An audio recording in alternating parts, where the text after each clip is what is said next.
Right. Yeah. And if you guys have questions for Ken, go ahead and raise your hand. I'll call on you digitally. Raise your hand digitally. I'll call on you to unmute yourself in just a little bit here. Thanks, Ken. Brandon, go ahead, unmute, sir.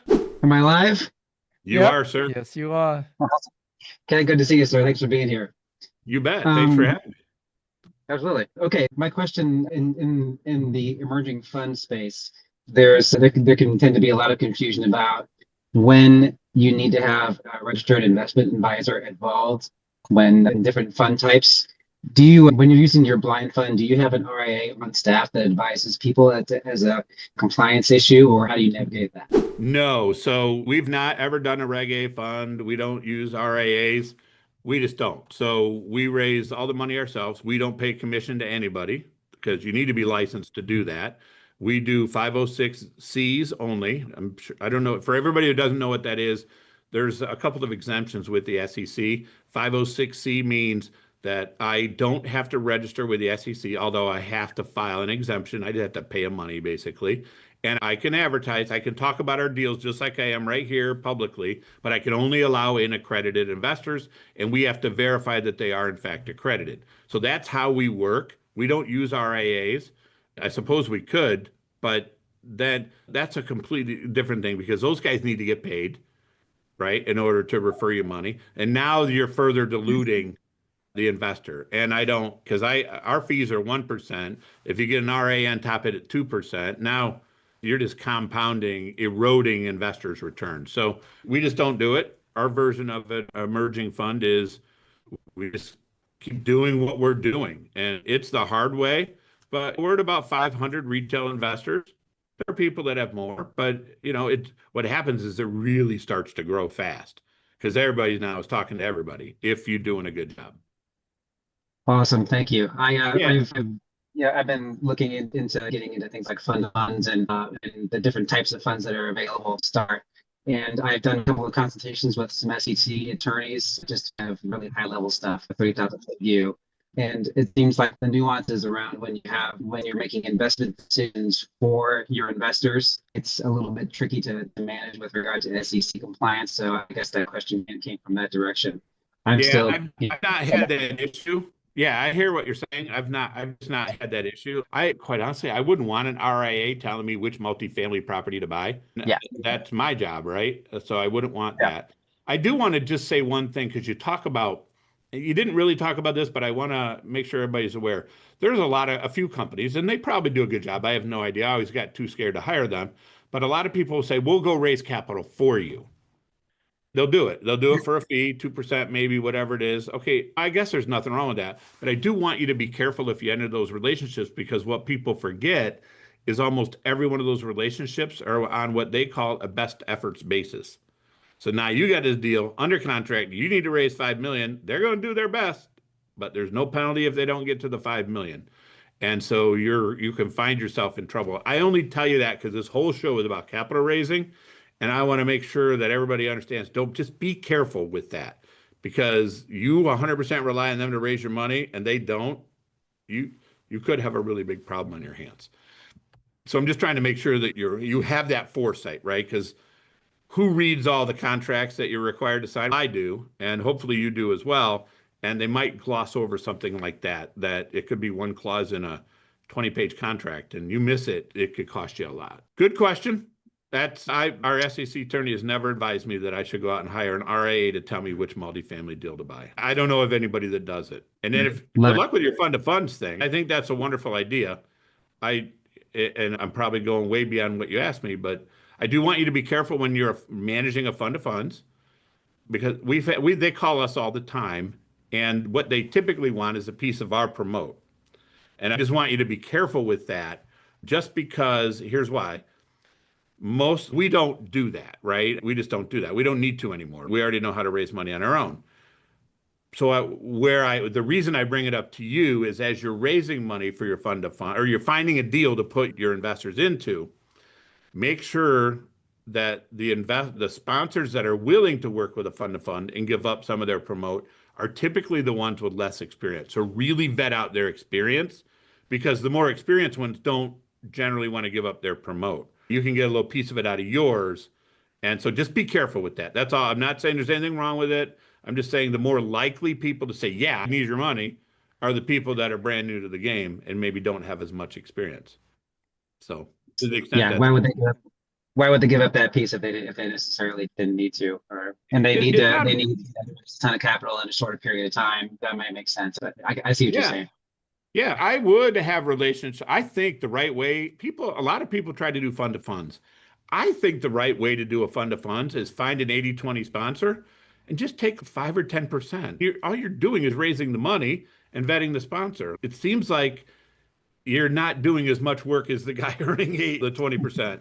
So it seems like if you do this and stick with this, 10%, that doesn't suck over a long period of time. You agree? I And do. Like, your investors, it's fair to your investors. They're not getting diluted that much. They're losing 10% and 80%. So it's analogous to a 70-30 deal, which is not absurd. yeah, I'll use Matt Tyke as an example. He'll offer 80-20 split to like his typical retail investors. And then if someone brings a check of $1 million or more, he'll offer a 90-10 split, which you can Yeah. then, if you'd like Yeah. to, offer your fund investors 85-15 and keep 5%, or offer them 80-20 and keep 10, however you want to work that out. But that's the way that he incentivizes those larger checks to come in. Yeah. Yeah. No, totally agree. Our check size would just have to be bigger. That's the only difference. I know Matt. He's a cool guy. He's doing awesome, man. Yeah, he is. Yeah. Tell him I said hello if you talk to him. I just saw him a few weeks ago. Absolutely, I will. Thank you for all your answers. Pardon me? I said thank you for the wonderful answers, and I appreciate you being here. Yeah. Thank you, man. Thanks, Brandon. Jeff, do you want to come on the mic and ask your question to see, is there any specific area you want Ken to dig deeper in? Ken, what I was asking about was, other than Facebook marketing, what AI tools are you using, like HeyGen or some other tools that you are using to help your marketing efforts, or just to run your life better? Meaning, are you having your phones answered by AI? Are you doing outbound calls to investors off of this or that? I'm just trying to get the whole picture thing. Yeah, I'm probably a little behind the curve there. So we have been on HubSpot. Remember, guys, what you get with me is transparency, all right? So we've been on HubSpot. We've been on them for a while, but they're just insanely expensive. Just insane, especially the size of our database. It chokes me every time I pay that bill. We're in the process of switching to Go High Level. I don't know if much about it. It just is so much cheaper, has so much more bandwidth. It has so much more integration capabilities, and their pricing model is completely different. That we're literally in the middle of that transition right now that we expect to be done by 10/15. And then it is my hope, because you got to do this through an integration, that we're going to be able to expand that. What happens when you work with me is I take the extra time to really understand it, because I just early on in my career, I would dive into stuff and be like, oh, this is cool, let's go. And then I'd realize, oh, why did I do that? I didn't understand the benefit I would or would not get. So I try to really define it. But the balancing act here is, it's okay to use AI for some conversation, but you got to be careful that you don't cross that line to people no longer feeling like the human being matters. I am asking you to give me $100,000 minimum. I have to treat that with respect. And 100%. I use conversational AI verbally. That Jamie that I talked about, if you had a conversation with her, you're like, I'm talking to a real person. She is good, really good. So I'm comfortable with that, but beyond that first conversation, like there's no way I would let someone invest never having talked to one of us. We just wouldn't do it, because what's the other thing I have to do for you if you're my partner? Protect you from crazy people. Protect you from crazy people, right? We're all together. And you get one crazy, I probably shouldn't be so candid, but if you get a crazy person in that mix, it's going to be a problem. And you don't want to subject your other partners to that. So we're looking for a good match here is what we're doing. So yeah, I'm behind the curve, but I'll get there.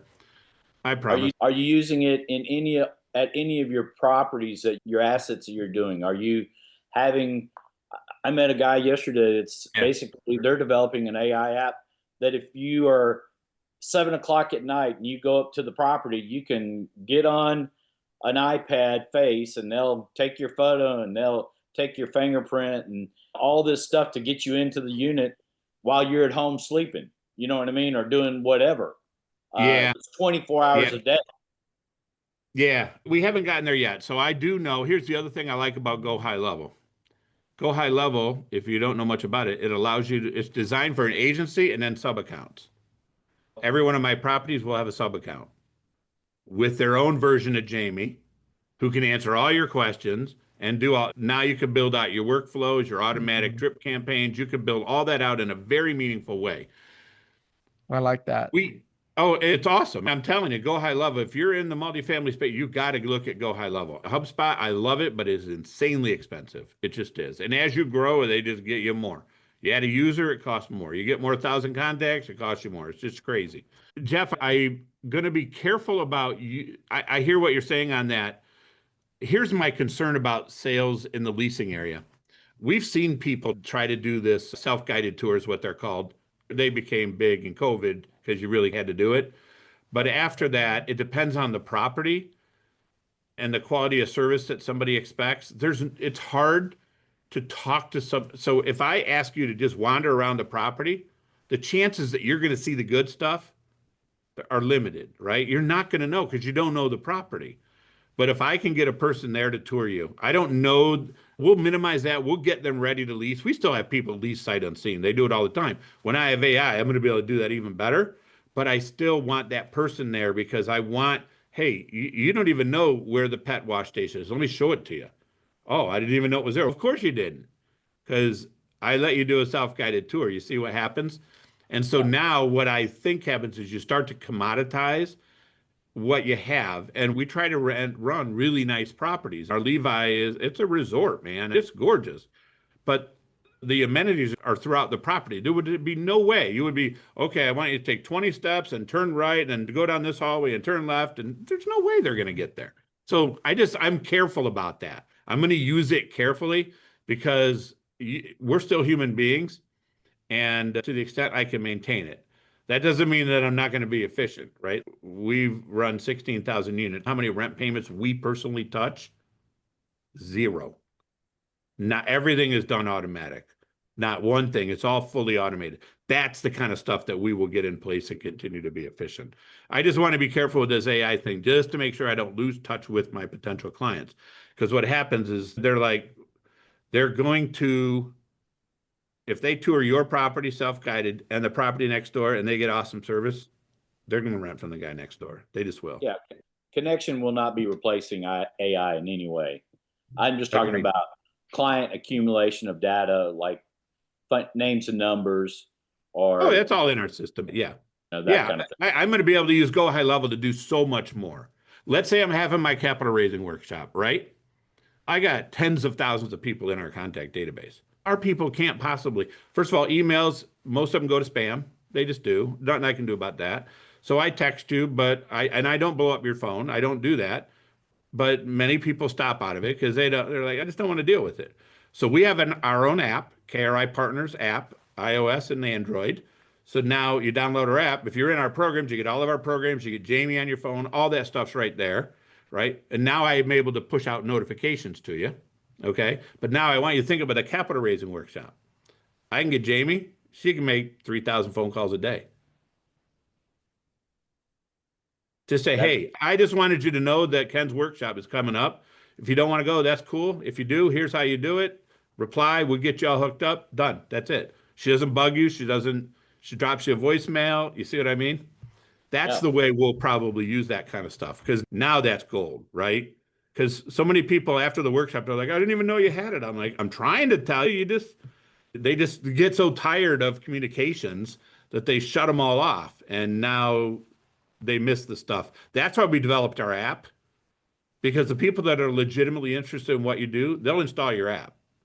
And if most people, you have the right at that point to call them, text them, do whatever. Once they've we get all those permissions, and that stops the FCC from coming after you and being not in compliance for hitting millions of calls every minute. Yeah, we don't hit millions. We're not that big by any. If you're doing AI like the robot calling, those guys are doing 2 million calls. Yeah, no, I'm not. Yeah, we probably calls in an hour. Yeah, per hour. Yeah, we're not that crazy. But look, here's the bottom line: you got to get permission if you're gonna send something to somebody. Don't screw that up. Don't. You don't want to screw that up. And here's what you find if you don't realize it. These software vendors, I think most of these text messages go through Twilio, and they have very strict rules. If they find that you're spamming, they shut you off, and they're not very friendly. They're like, you're out. I hear people, that happens to them all the time. And you should, look, these are people. You should give them respect. If they don't want to hear from you, they don't want to hear from you. It is what it is. We'll be careful about how we use AI because we're not doing robocalling. We're not, it'll be done in a different way, a way that feels okay to me. Yeah. And a lot of those are coming from overseas anyway. And so they can't, that's how they're getting around that. They're having, oh, is that right? They're doing it internationally. They used to run a call center and they're doing it internationally. The main number is, it looks like a US number, but it's really in India or somewhere else. Yeah, that's another thing we don't do. A lot of marketers will, what I think they call it spoofing. I could be wrong. Don't make fun of me if it's wrong. But if I know the phone call coming into you will change to your area code so it looks like it's local. Yeah, don't do that. Don't do that to people. If you get a phone call from 216-290, you know it's me. That's just it, right? 216-290-1710. All our numbers are 290 or maybe a few 999s. But the point is always going to be 216. Makes sense. Yep. Yeah. Thanks, Jeff, for your questions. Vanessa, go ahead. First of all, thank you so much for everything. To Mr. Maya, as always, for having such an amazing show and putting this together. And to Mr. Ken for all of the wealth of information you gave us today. I just wanted to ask you if you had any recommendations on either specific authors or specific books that have really helped you with your success in, I guess, two different areas. Like one, just your mindset or your life in general. And another one, like just business. Yeah. And we could categorize it like that. I would love to hear your thoughts.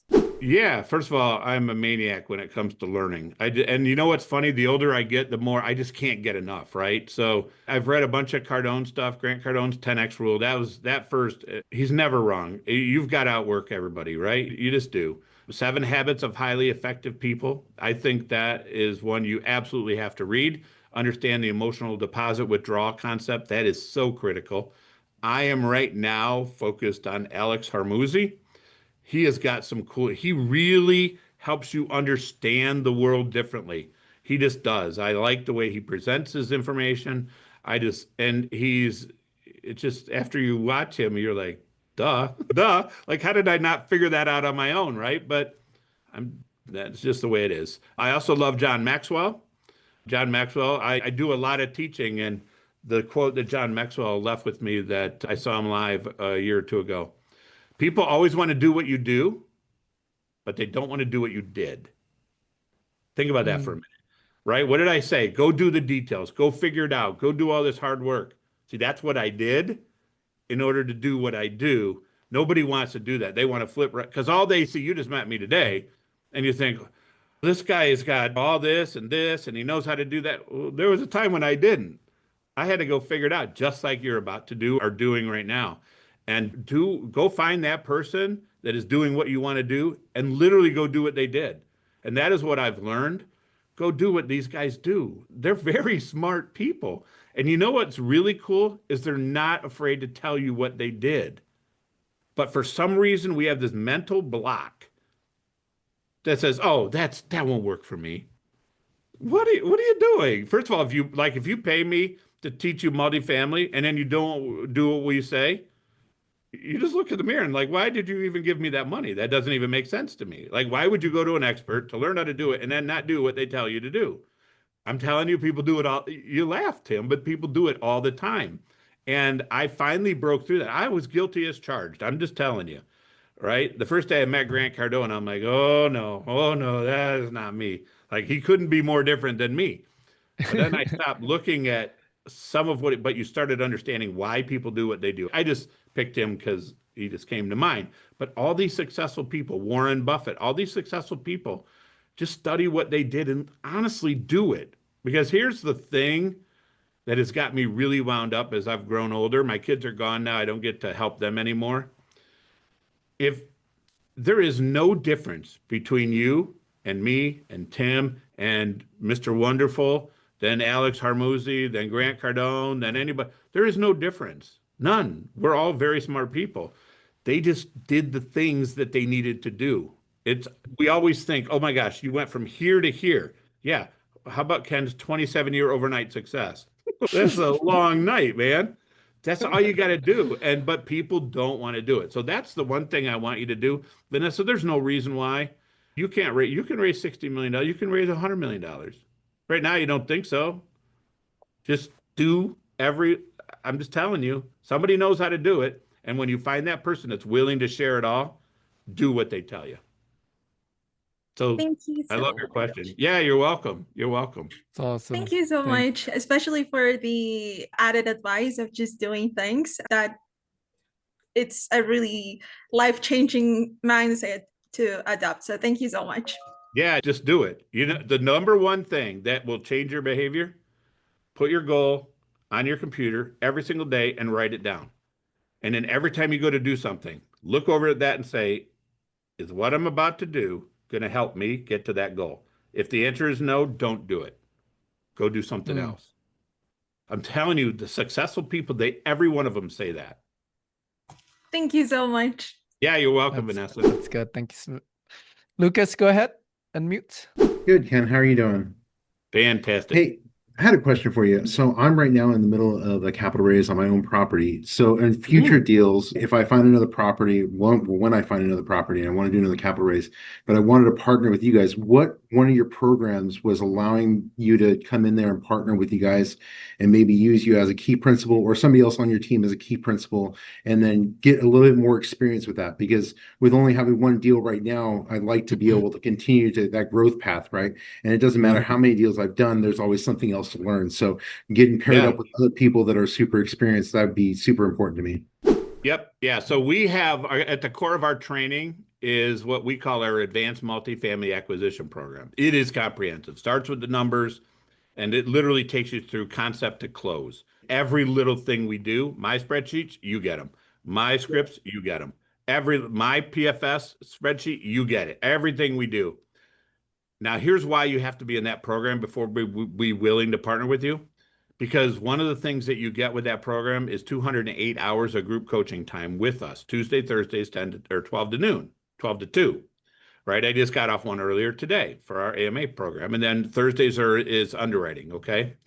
But what happens to me in 208 hours a year is I get to see you a lot. I get to figure out who you are as a person. Are you real? Are you focused?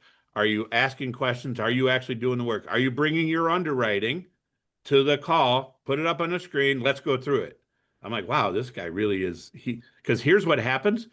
Most people don't do that work. Most people don't do what I did in order to do what I do. And so it gives me a chance to figure out who you are. But what else it does, it gives you a chance to really get to know me, because 200 hours a year is a lot of time to spend with somebody. I think you would agree. But you're also in a room full of insanely successful people, really successful people who are doing the same thing. So partnerships are formed inside these groups. And then I get to know you, and then I'm willing to partner with you. Now, the true definition of a KP we won't do. The true definition of a KP is, here, I'm going to sign on the loan. I don't have any management authority. I hope and pray you don't screw it up, because if you do, you just ended my Fannie Freddie career, right? We don't do that, because I can't take on that risk. But what I will do, in fact, we're doing it right now. We just went under LOI on a deal. I can't tell you where. 5 people in our program are going to be partners with me. I have to control the deal because they're new, right? They're new. They're awesome people, but now they're new, and now they get to go out and do their own syndications and do it all when I can still close the deal. You know, the stress that you're feeling if you can't raise the money in time. Tim, have you ever felt that? Yeah, it's pretty damn stressful. I'm feeling it right now. You're feeling it right now. See, then I have that safety net under you. Don't worry about it if you can't. I got you. You see, that's the best thing I can do for you, because here's what I know. If I can get you that first deal, your life just changed. Oh, yeah. 100% just changed. Because what our people in our programs realize, they used to call the brokers. They would never call them back. You close out a deal, they're calling you back. Because so few people are real.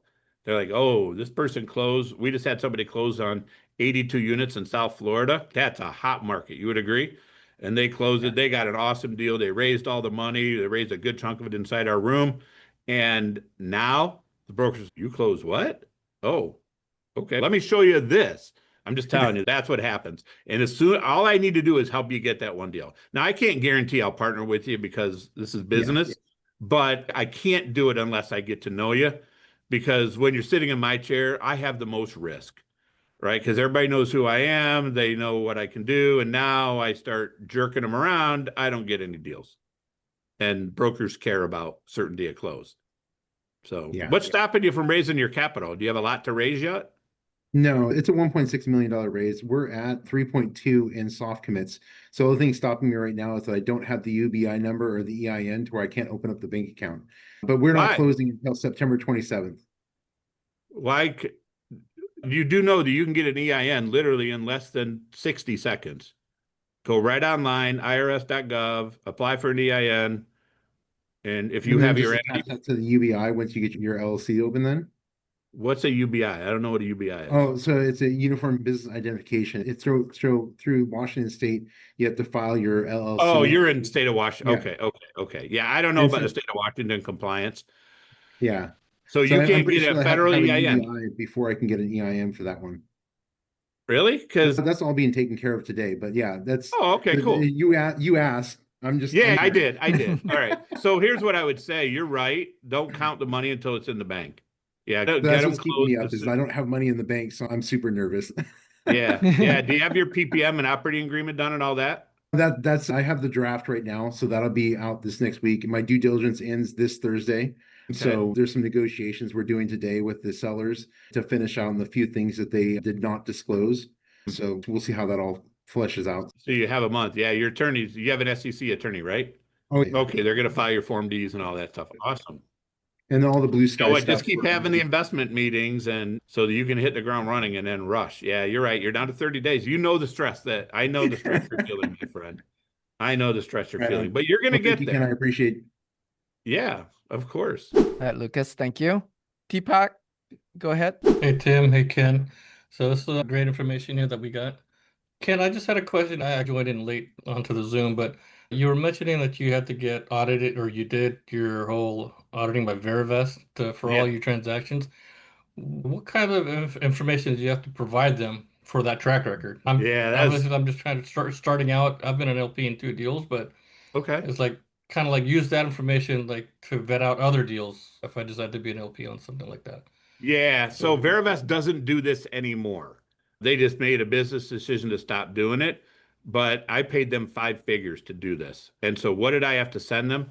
Tax returns, settlement statements, purchase agreements, bank statements. It sucked. It was brutal, but it was really important to me that when I say, hey, Tim, give me $100,000, he can go to my website and know that I can just make this stuff up. Because I hope nobody does that, but I'm pretty sure somebody out there probably does. Okay. And so it goes on their website. They calculated the returns, not me. And when they decided to not do that any longer, obviously I was like, whoa, you took 5 figures of money from me and now you're going to tell me you're not doing it anymore? That's not cool. So they agreed to leave it up on their website as long as they were able to do an annual criminal and SEC check on me, which I paid for and I do. So they were kind enough to just leave it on their website. So that's what it was like. I don't know of anybody else doing it. I'm pretty sure you could pay your CPA firm to do it. When you get into SEC and raising money and auditing, that starts to get expensive because those CPA firms take on a lot of risk when they do that. I'm pretty sure that's why Verivest stopped doing it. Because, I suppose if you don't do it right, you could run into a problem. I don't know if I would do it for people I didn't know. And I'm a CPA, so I don't blame them for not doing it anymore. So for an LP, what would you recommend, like when you're trying to vet out either a deal or even the GPs, right? How do you vet the sponsor? How do you vet the sponsor? Is that what you're trying to figure out? Exactly. Yeah. So I have 4 rules that I want everybody to follow. They're not perfect, but they're pretty damn good. Number 1, you got to make sure they have experience because you don't know what's coming next, right? We didn't know COVID was coming. We didn't know 500 basis point interest rate, right? You got to have a management team in place that can figure out what to do with whatever's coming next because we don't know. You need them to have a track record. Now, if they're brand new, they're not going to have a track record. So now you got to ask yourself, do you really want to be that person investing with a brand new person? Now, if you're the brand new person, that sucks. But when you're brand new, that's why your circle of influence is really small. You're going with people that really know you. Okay. So make sure they have a track record, but critical to that track record is they have to have gone full cycle on some deals because otherwise you don't know if they've made any money. That's the reason that's important. Number three, they need to be transparent. I can't tell you how many times an investor has said to us, yeah, I gave him my money and then I didn't hear from him for a year and a half. Really? Like, why do you think that's going to go well, Mr. Sponsor? I don't know why you would do that, but they do it. We do quarterly reporting. We do these webinars, so you get at me anytime you want. All of our investors have my cell phone, my email. They want to go visit the properties, they can. I'm cool with that. It's their money. They should go check it out because we do a nice job and I want them to see that. And number four, they got to make sure that they put investors first. So look at the fee structure. Make sure it's not out of control. Like our fee structure is 1% across the board and then an 80-20 split. Like I've been doing this 27 years. What you'll find is a lot of people out there will have 2, 3, 4, 5% fees. Like that comes before you, man. I don't know. That doesn't feel like that's putting you first. And a lot of times what investors, this is less common, but you got to watch out for it. Hey, Tim, I appreciate you investing in my deal. I refinance. Here's your money back. Goodbye. You're done. It's just me now and I get the property. Don't let them refi you out. Don't let that happen to you. So that's that last thing about putting you first. You just got to ask yourself, is it possible for the sponsor to do well and you not? So those 4 questions generally work. When I find something goes wrong, the LP broke 1 or 2 of those rules and they're like, yeah, I should have known. And a lot of times, you know what they say? I just had a gut feeling, man. I just had a gut feeling. I said, well, then you should have trusted it, right? Because it's a lot of money. You worked your butt off for that money. So that's what I recommend you do. And then when you're on, you get access to the sponsor, ask them really specific questions. How do you staff your properties, Tim? What do you do? How do you do it? Tim, how do you know I'm doing this to Tim live? Tim, how do you know that you're going to get $200 in rent upside? What is it? Hey, Tim, I just went on the internet and all the properties around you, they're priced like, why? This doesn't make sense to me. Make them see, that's the thing. People get worried about offending the sponsor. If that sponsor is that easily offended, you don't need to invest with them because that means what are they doing? The best defense is a good offense, and that's what they're doing to you, right? So don't just ask those questions. Don't be shy. I always tell people, don't ask 50,000 questions because then I probably won't let you in because that's too much. But I do want you to ask the questions to figure out, do I really know what I'm doing? And the only way is if I can tell you exactly what's happening on the ground and why. Right. That's good. Thanks, Ken. Yeah. Thanks, Ken. Yeah. Gabriel, last question. Go ahead, buddy. Yeah, thank you so much, Tim. It was good to see you the other day.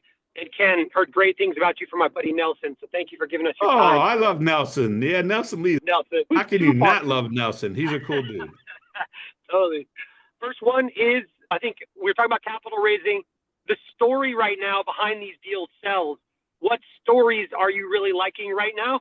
And then second part, totally different question. How are you spending your time to gain more potential hot LP leads or just to meet new people that might be of potential? Which kinds of events and which kinds of activities are you doing to bring people into your funnel? Even though word of mouth is number one, beyond that, what are you doing? If you can answer those. Yeah. So the story right now is distressed sellers. That's the story right now. So right now, I want to buy higher quality assets because I can at cap rates that we haven't seen in years. I gave you 2 examples. Levi's was one, Allure is another. The last 2 deals that we closed, they're in Central Florida in extremely hot markets, and I'm at almost a 6 cap. Why? Because of the distressed sellers. What's a distressed seller? Somebody whose these guys built the properties, rates went up on them because all construction loans are variable rates. They lost their protection because the cap rates expired. Now their rates went from 4 to 8, and they just can't afford it. They got to sell the property. That's really good because I'm here to help you out. That's the story right now. Distressed sellers because of interest rate problems. In about 6 or 12 months, if rates come down like I think they will, that story is going to be a lot of very high quality assets will come to the market that people have just been holding and holding because they are not going to sell them in a bad market. Now you can pick up some really good assets because there's going to be a lot of them. And when you have an oversupply, that means all the weak buyers are gone right now. They're gone. They can't get the deal. Brokers won't give them to them. So that means a guy like me can just eat them up as fast as I possibly can. Now, your second question, what do I do to just continue the internet thing, the webinar thing? But it's going to clubs and conferences. And I met Nelson through the Cardone Club, right? Grant is good at putting money in the room, and he's an insanely generous guy with letting you raise money in those rooms. It just blows my mind when wealthy people do that kind of stuff, because it defies logic, but that's part of the reason they're wealthy, because they think differently than everybody else. So I just do as many of those as I can, because again, there's nothing better than I get to know Tim a little bit here. I didn't know him before today, but I got to know him a little bit. And hopefully I get to continue to have a relationship with him. That's just how this business is going to work, because I can't substitute that. Everybody can say, oh, Ken's good, but it doesn't mean anything to you until you get to meet me face to face and we can spend time together. So that's what I do. Thanks so much, Ken. You're the man. Yeah, Appreciate you. bet. Tell Nelson I said hi. I just talked to him a couple days ago. Tell Nelson you said hi. There you go. I love that. I love that. I love spot that. on, Gabriel. That was spot totally on. Nelson. That was totally Nelson. Awesome. All right. Well, we're gonna wrap up this part of the show, and then we're gonna open up for breakout sessions here. But Ken, thank you so much for being on our show today, and I appreciate you like staying all the way to the end, answer every single questions that I try to do, man. Have here, so that's good. Thank you. Yeah. All right, everyone, go ahead and turn on your cameras. We're gonna take a group picture with Ken real quick. And then after the group picture, Ken, if you're still available and want to join us in the breakout session, you're more than welcome to do that. Yeah, so let me do this. I got a quick meeting, and then I'll bop back in. If you guys are still going, then I'd love to. But if not, then that's cool too. I shouldn't be out very long. Okay, sounds good. Yeah, cool? Yes, that would be cool. But don't go yet. We're gonna take a group picture real quick. I'm here. Everyone turn on your cameras. Yes. All right. And can we flex on our show? Oh, we take do? Our picture. Right. Yes, we do. All right, you guys ready? 3, 2, 1. Yay.